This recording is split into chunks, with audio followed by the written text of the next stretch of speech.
Welcome to Book Bites, brought to you by Spines, where today we're biting into the New Testament Gospels, walking together through the Gospels, written by Pastor John Rumble. For almost 2,000 years, the Gospels have guided people, and for just as long, they've been picked apart, debated, and commented on by scholars illustrious and renowned. Pastor John, you've thrown your hat in the mix among them all. What did you think that you could add to that conversation? Interesting. It's been an interesting journey. I never intended to publish. My goal Hmm. was just simply to get the information and the writings out to people locked up throughout the world in COVID. So Hmm. my writing's been translated into many different languages. But in it, my goal was that the Bible can be palatable, not something that's just an argumentative textbook that we decide this and that, but rather it could be palatable, easily read, digested, and become a friend to the person who wants to read the Bible and read this book in as a companion to the reading of the Bible. And Hmm. so this was never to say this is my position.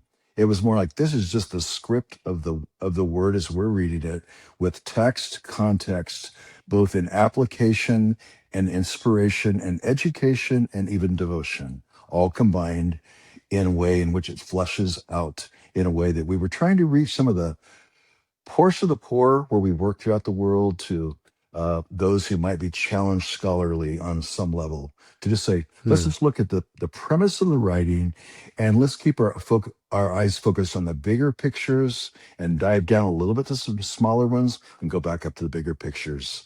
Because so often people get lost in the weeds when they're reading the Bible. They get down in the brush and they're trying to figure out what's Mhm. going on. And my goal was get back, let's look at the big pictures, then come down again to the smaller. And so that's how Hmm. these writings were written. And the Gospels was just to make the Gospels become more friendly, more reachable to me as a common guy, just reading gal that I'm just trying to get some grasp of what's going on here. Hmm. And I've heard all kinds of things, but that's been of the desire. So, what were some of the best or worst reactions when someone read? Uh, the strongest reactions are always going to be with those that are reading it with the Bible as a companion. Mhm. I have received no strong negative because I attempted not to take positions and sides as Hmm. much as I did, just to say, here's the text, but Right. here's how it was in that time. And here Hmm. are the people that surrounded it, and here's who they were, and how this is how it flushed out to them. Now, how does this flush out to you? Hmm. I think most the thing that a lot of people would think about is they'll think, well, this isn't a book that I can just grab and read page to page with nothing else. Really, it's there as a you'll get more out of it by reading it with the Bible somewhere in reference, because the Bible is, as I would declare there, God's word, which is declaring God speaking. We're simply just trying Hmm. to make it more friendly. And one thing that I have learned over the years is that the amount of people who really love reading the Bible are very few in churches. Most of the people kind of tolerate it. It's kind of like, I Uh-huh. probably should, or I haven't been reading.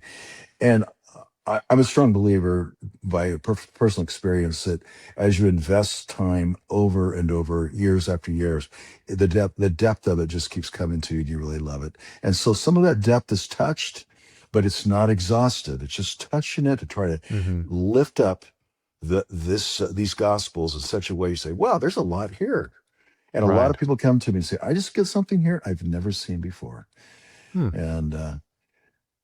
And so that's how it began. I was not focusing on being a writer. I've been a pastor. I've been a business guy. I've ran many companies. I'm a philanthropist, traveling all over the world, teaching and leading and walking with people and all different levels.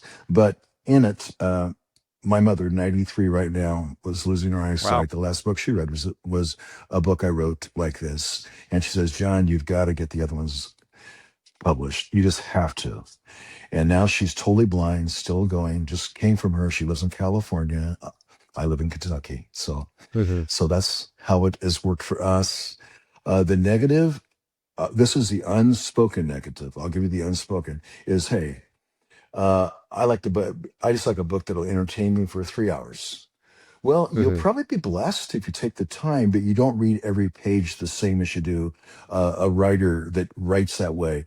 You need Hmm. to think it through methodically. And hey, there is a lesson here. Let me do a Right. cross reference here to see if I can get the greater lesson. And yet, it's not a deep theological work, and I purpose Hmm. to do that. Also, I did not ever intend, I would tell the people who were doing early editing for me, if you see me pointing a finger, you're the bad guys, we're the good guys.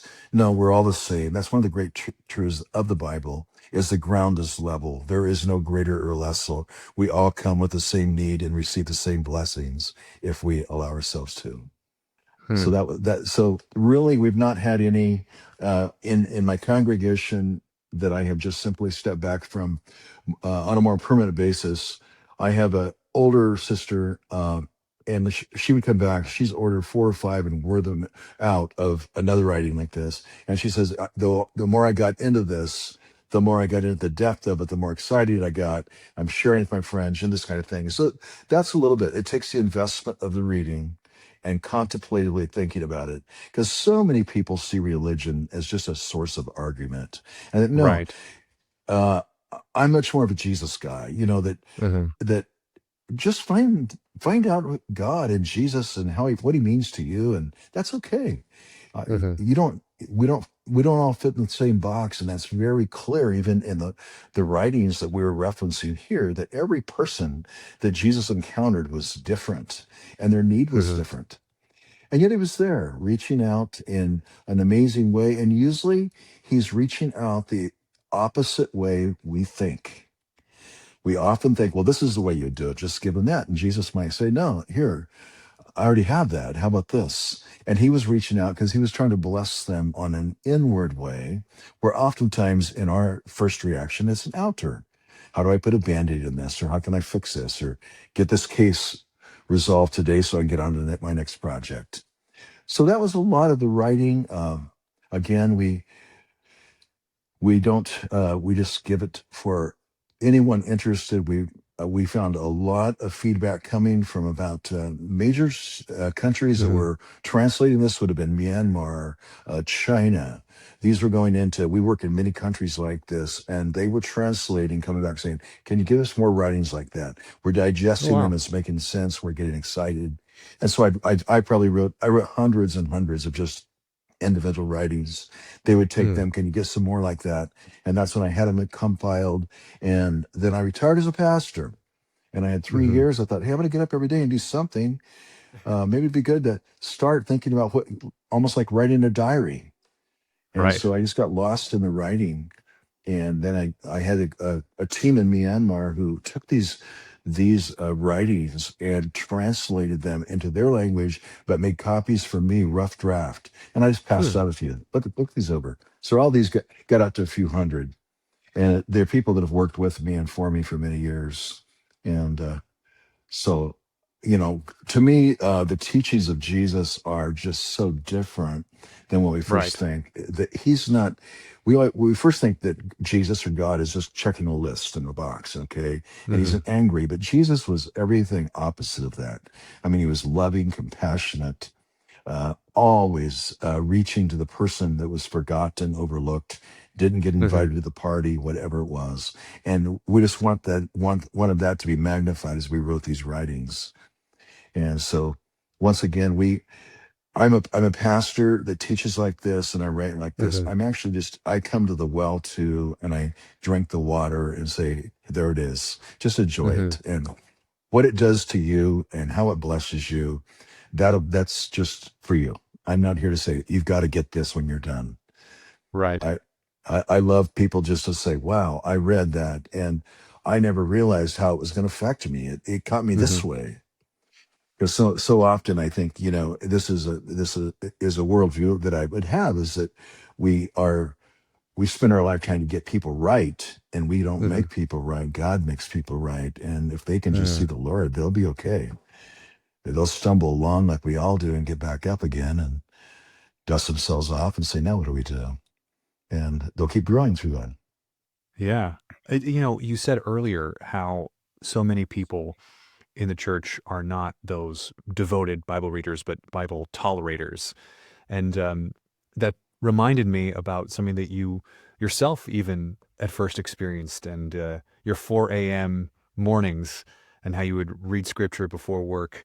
You initially called it a necessary evil, but afterwards it felt less and less like a chore. Do you want to speak to that maybe and expand Oh about yeah. how these rituals can become more meaningful to us? Yeah. Yeah. Yeah. For me, it was like, I was converted. I became a Christian, and my whole life had been. I was a partier. I was raised in a really good family and all this, but Hmm. I just took off and did my own thing, and I wasn't sure if I was Hmm. even interested in this. But then I had a radical experience in which my life was changed, Hmm. and out of it, I knew my father was was an avid Bible reader, a quiet guy, but he read the Bible. He loved things like the apologetics of the Bible. Hmm. He's passed away, but even I have a pastor that says was always my first person of reference in biblical prophecy and apologetics and great biblical themes. And I said, you know what I'm going to do is, I have so many things that could drag me back away from having a faith, that I'm just going to purpose to get up and meet the Lord and just read the Word. And so I'd read 3 chapters a day, shake my head, shake cobwebs out, find a good book over here to read as a companion. I've read probably thousands of books. And in doing that, it began to, uh, I would just get little nuggets along the way. And at first, I kind of shot over the top. But reading the Bible is a little different because the longer you read it, I probably read it through 50 times by now in my life. You go deeper and you go, well, I've never even seen that. That's amazing. Hmm. So this morning I'm reading, and I'm actually in the book of John, and I'm going, wow, that's amazing with that. I probably preached in that area before, but I've missed that nugget. And Hmm. so the Bible becomes a place the longer you do it. I remember going to see an old pastor, uncle of mine, right before died, and I asked him what he's doing right then for his reading of his life. Does he have any? He says, "Yeah, I've been on the Book of John for 3 years, Saint John." And I said, "Wow, that's amazing, Uncle Hubert. What have you learned?" And he stopped for a moment. And he says, "What I've learned is that there's so much I don't know." Hmm. And I'm thinking, how could a guy that's 80 years old that died within a year or two to be like that? But that's where he was. He was Right. just like, wow. And that's how the Bible is. It becomes a friend then. I've Hmm. carried it with me all over the world in some of the most dangerous and deserted places in the world. But in that place, I always had the Bible. You'll find that Wow. so often in a lot of your developing countries where people are even persecuted and things. If they have that and they take it to prison, it still becomes a companion that can be a great Hmm. source of comfort, direction, and stability in very, very unstable conditions. Right. Well, you've actually said that this book was written partly to encourage pastors serving in difficult conditions around the world. So what does a pastor in a genuinely hard situation need from a book like this that a general reader might not? They are the pastors that we primarily have worked with in many countries, primarily in Asia, have been separated from so many resources of education and Hmm. direction. And as you get out and get to know them and walk with them, I would go in sometimes in very clandestine ways and begin to just help and teach them 30, 40 Hmm. developing, mostly younger leaders, but they've had very little education on anything in any depth. They may have came from many kinds of cultures and backgrounds, and in that, once they get a grip on the Bible, they get a hunger for it. They really get Hmm. hungry. But most of my work has been in developing countries and teaching young developing leaders then to go out and plant small little churches as they can, taking text context, page after page, line upon line. I'm also a illustrator, probably many would tell you in teaching. I chose not to illustrate much in the writings, but keep it on the text and the context Hmm. in the direct passage we're looking at, because the illustration often in speaking can enhance the message, but I Right. felt like in this situation it would divert the message, Right. Distract from. distract Yeah. from the greater truth, because I can't Mhm. say it better than God. Right. Sometimes I'll use an Tough illustration. competition, huh? You know, you just can't do it. But, and I always, and I'm also a believer. When you get it from God, you get it well. If you get it from me, Hmm. it can slip. I mean, I've preached to thousands of people, and they hear, and wow, that was the greatest sermon. But if you ask them a month later, what did I preach about? Oh yeah, I know it was a good sermon. They've already forgot. We're pretty Hmm. limited. But often, if you get a passage directly, many of them would speak about, I've taken this and I am using it now for, because I don't even know where to go in teaching all these people. Mm. Some of them are worshiping in secret in places we can't even name, but they'll say, I'm taking these and getting lessons, like an entire message out of one of those little readings. And I would say that they're really written that way because I'm more Mm. pastoral. And so a person can just take it and they could break it down. And wow, Right. there's three places I could go beyond this that tie into this. Mm. It's really pretty amazing. Nice. So, what was the last book you read or art you encountered that made you think, that also made you maybe integrate some of that thought into your work that wasn't the Bible, if Um, any? yeah, the last book I read that wasn't the Bible, and again, everything is affecting me. Everything I've read, Sure. many. I have many old writers. A.W. Tozier is a great old author. He's Hmm. long dead, but just drops nugget after nugget after nugget. I read every volume he wrote, and I learned so much from him. But he also, I learned that treasure of the Bible in reading from a man like Tozier. But I could go Hmm. to someone like Max Lucado. Max is my age, and he has a lighter approach, and he takes a passage but delves into deeper truths that surround it. I drew from that. I just finished Mm. a book called Your Gun Lap. And that book really greatly affected me, even Mm. regarding, and what it was about is, you've got, let's just say, like in track, there's 4 laps for a mile. And everyone's in one of those laps in their life. A lot of us don't know where. Some are first lap, second lap, and third Right. lap. And he's writing your gun lap is when the pistol's shot and you're making the last run around the track. So my Mm. heart has always been, Lord, as I get older, help me to just do the best I can with where I'm at, with what time I have left to bless as many people as I can, however I can.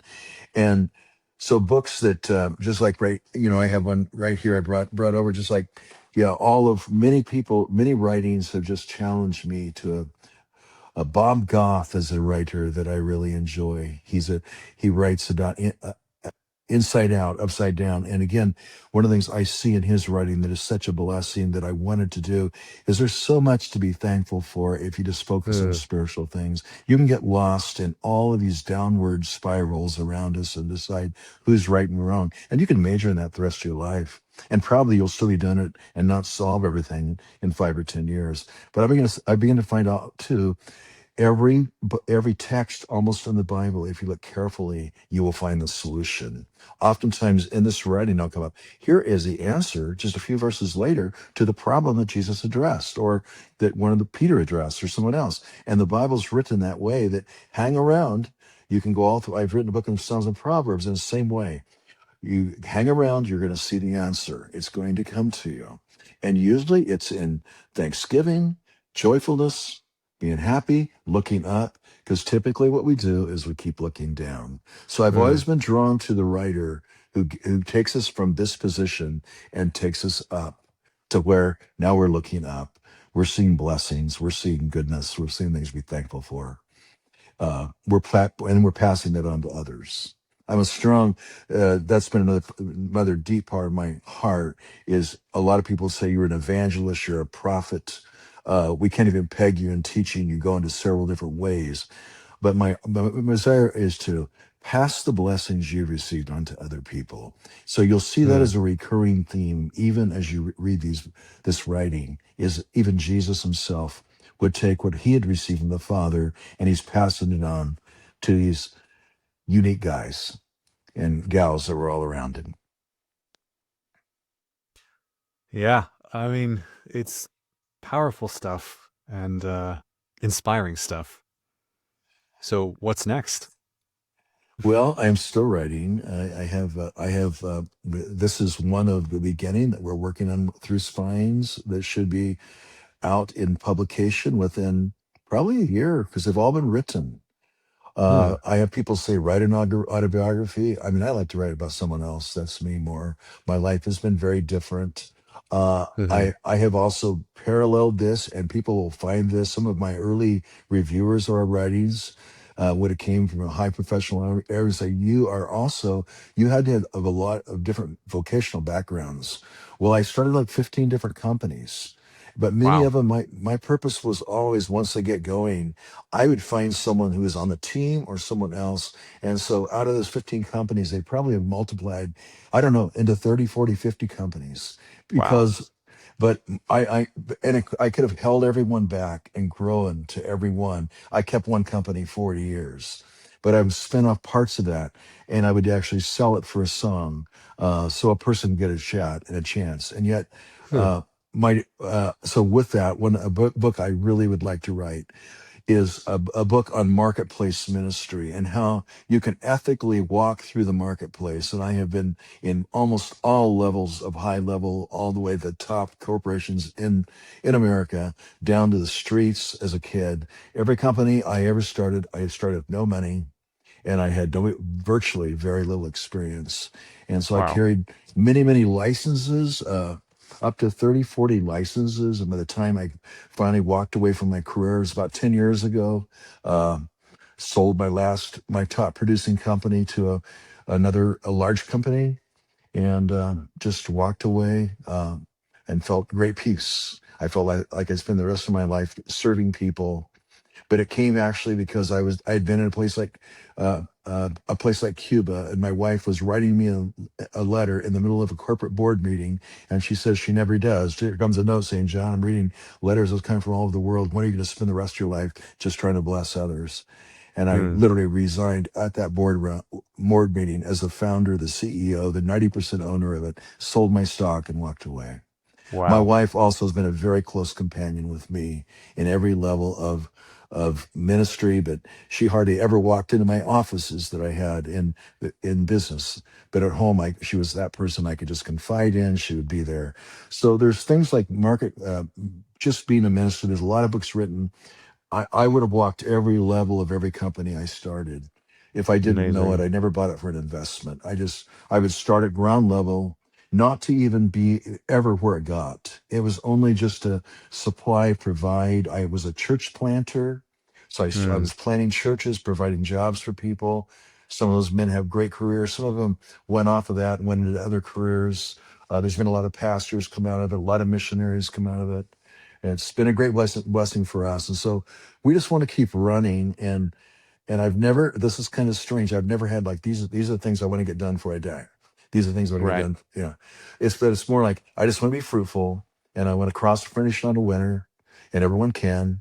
And it's not because of us, it's because of what the Lord's done for us. And I just want to be a part of that team that is still blessing when I'm whatever year, however old I am, in whatever way I can. There's always people that can. One of my great themes in every company I started, a lot of times I hired people that had very little education. They needed a job. They came to me. I would just have pity on them. I give them a job. I saw someone rise tremendous, but I say there'll always be other people that can do it better than us.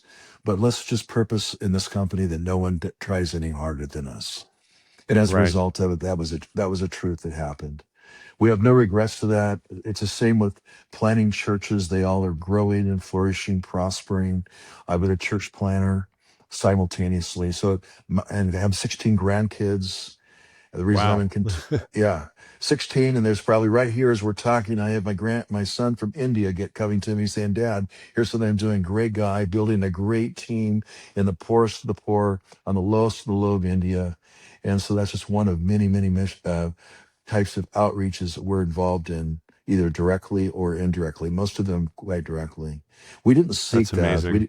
And we didn't seek to be an author. We didn't seek to be a pastor.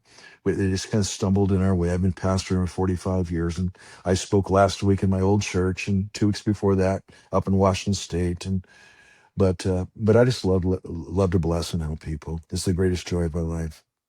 And you've blessed us today with your presence here on this podcast. So, Well, Pastor John, thank you so much for joining us at Book Bites from Spines. You can locate the New Testament Gospels, Walking Together Through the Gospels, on Amazon. I've been your host, Omri Rose. And if you want to hear extended interviews, some guests join us on Book Bites Deep Dive. Until next time, follow Book Bites, leave a review, and happy reading. Thanks, Pastor John. Thank you, Lord. Thank you.